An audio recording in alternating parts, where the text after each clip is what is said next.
The purpose of this video is to reason that perhaps a decrease in the intake of substances whose reactions within the body ultimately yield a net increase in acidity,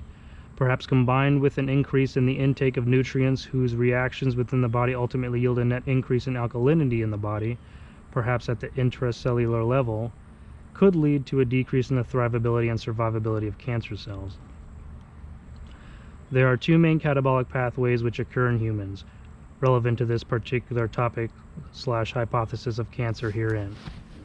One of the catabolic pathways, oxidative phosphorylation, occurs in the presence of oxygen, and the other pathway, glycolysis, is solely utilized when oxygen is low/insufficient for oxidative phosphorylation to occur.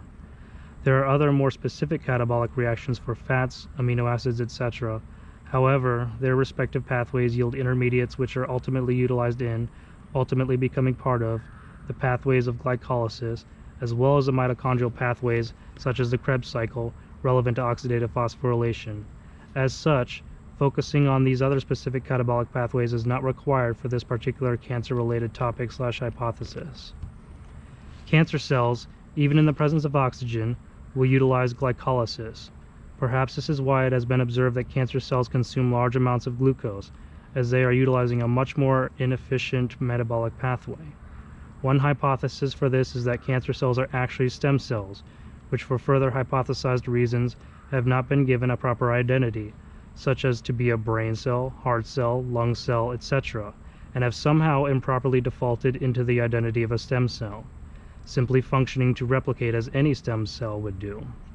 And perhaps the reason such cells prefer the more inefficient catabolic pathway is because it is the raw materials required to build new cells derived from what the cell consumes, which takes priority over the greater energy output yielded by oxidative phosphorylation.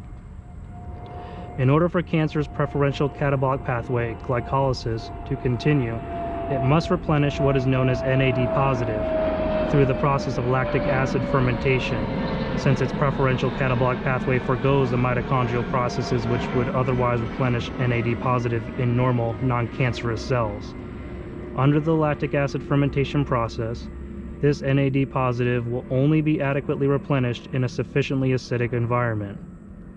This seems to suggest that perhaps a decrease in the intake of substances whose reactions within the body ultimately yield a net increase in acidity, perhaps combined with an increase in the intake of nutrients whose reactions within the body ultimately yield a net increase in alkalinity in the body,